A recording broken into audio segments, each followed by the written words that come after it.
Now, who could have guessed that she could change her entire outlook on the future, her life, from watching a Phil Donahue show? Persephone felt as though she had climbed Mount Everest and had broken a world record. She felt certain that now anything was possible. She got her clean pajamas out in the way of an oversized t shirt and a print of a crying teddy bear on the front, then slipped on her big white terry cloth robe and sat down at her desk. She knew sleep would probably be long coming. Even though it was going on 12, she wasn't the least bit sleepy. She felt like talking. Too late to call somebody, she thought, so she pulled out her stationery with the mini Picasso reproduction showing a hand giving another hand a bouquet of wildflowers. She knew Jasmine loved contemporary art. From all the times Jasmine would insist Persephone join her for a stroll through the Detroit Institute of Art. She started the letter, "Hey, baby sister almighty." Then she paused, trying to figure out where to start. She knew she wanted to tell Jasmine about the night she'd had. That was for sure. Oh, and their cousin Carmen's brother in law, Frank, had been put in jail for murdering some thief trying to break in his house because the man was getting away and had run down Frank's driveway and Frank shot him in the back. They said it was murder. Persephone had found that difficult to believe when Carmen told her about it. She thought maybe Frank was just making sure the guy wouldn't come back, and that was more or less what she wrote to Jasmine about the incident. The two sisters liked to write each other in a very informal way. Their letters almost felt as if they were having a long chat on the phone. That's why most of the time they were at least 7 pages long and usually filled with humor and secrets that only the two women could share with each other without someone thinking them off in the head. Persephone intentionally excluded the information about her future weight loss plans. One reason was that she didn't want to fail it. And but if she did, she could deal with it. But to fail in Jasmine's eyes would make the unsuccessful attempt even more unbearable. Her main reason, however, was that she wanted to shock the hell out of Jasmine Jackson.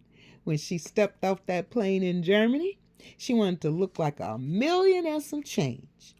Persephone wrote in detail about her night backstage at the Comedy Palace, and when it came for her description of Po Jeff, she ended it with a notation that read, "Girl, you'd have to be there."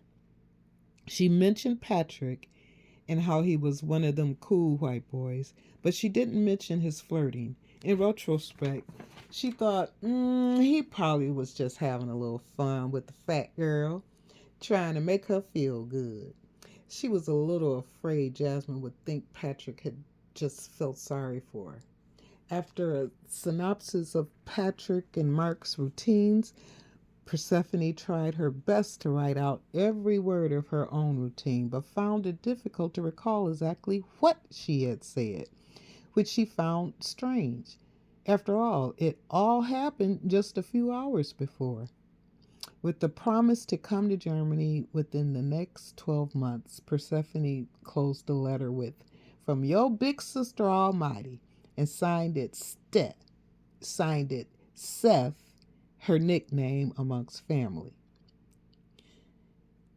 Persephone had to use a bigger envelope than the standard ones offered with the stationery. She quickly located a larger size manila business envelope, folded the 10-page letter in half, and slid it neatly inside. When she had plenty of time on her hands, she had typed up some address labels with Jasmine's address in Germany on them for just such an occasion. She licked the envelope's flap to seal it and held the envelope in her hand briefly, reflecting on the fact that in just a few days or a week or so, this very letter she held in her hands would be in Jasmine's hands. She'd read it and probably laugh and be totally flabbergasted that Persephone had done her stand up act. That magnificent feeling inside was still making a special tingle inside of Persephone. And she knew it wasn't just adrenaline anymore. It wasn't just adrenaline anymore. This was something bigger, something more permanent. Could it be confidence? Persephone wondered. She knew that it was. And now that she had found it, she wasn't about to let it go. Not ever again. Dare to dream, Persephone whispered to the dark room as she stretched out in her big queen-sized bed. She drifted while replaying the night's events in her head until finally sleep overtook those thoughts, and soon she was asleep. And she enjoyed the best rest she had experienced in months. That is the conclusion of chapter 1, and that is your introduction to one of the main characters, Persephone Jackson. And I hope you enjoyed it. It's been fun, and I hope TikTok doesn't take all of these down. So look forward to chapter 2. We're going to do that. And on live, we'll go into chapter 3. How about that? That sounds like a good plan. Thank you for sharing Big Sister Almighty with me.